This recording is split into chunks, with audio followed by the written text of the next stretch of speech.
that said, those of you who have not already subscribed to the YouTube channel, make sure you get onto the YouTube channel. My course that I used to charge thousands of dollars for is now fully uploaded on the YouTube channel. You can watch for free. Entirely, it's all YouTube, so it's entirely for free. You can reach out, you get the tools, so the indicators are all there available to you, to be sent to you entirely for free as well.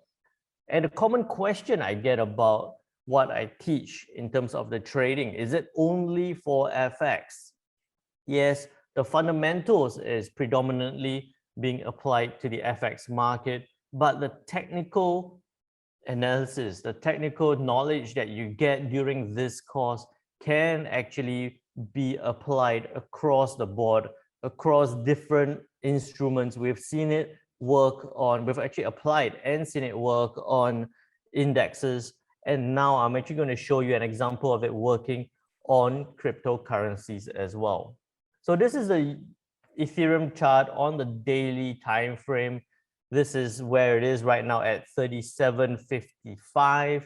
If I show it to you on the H4 time frame first, because we're more familiar with the H4 time frame, despite my background there saying, buy Ethereum now, I would think that if you were to jump in now, you're probably a little bit too late based on our technical analysis. Just simple tools that we're using, such as price action levels and indicators here, showing the sped up MACD here, showing a little bit of a pre-notice that we're going to see a retracement back down. We're likely to see some sort of a retracement back down on Ethereum, despite the normal MACD telling you that it's likely to move upwards. So this is H4 time frame. We're looking at some retracement back down.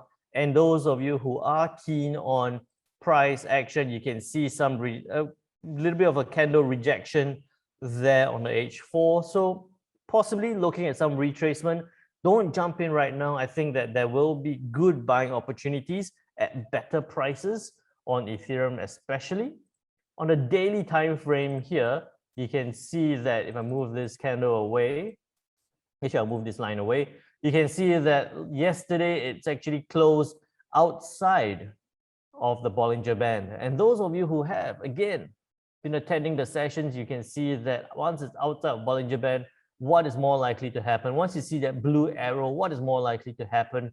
We do anticipate that in this case, it is possibly going to sit across or turn back down a little bit so that it comes back onto Bollinger before its possible move upwards towards the previous high of 41.47. So we're looking at a bit of a move downwards before that buying opportunity again on Ethereum towards the upside. So be very careful if you're looking to jump into a trade or looking to step up your holdings of Ethereum. This will be something that you want to get onto, but not right now. So many examples of how we can use that technical analysis onto the same way we do across different currency pairs, different instruments.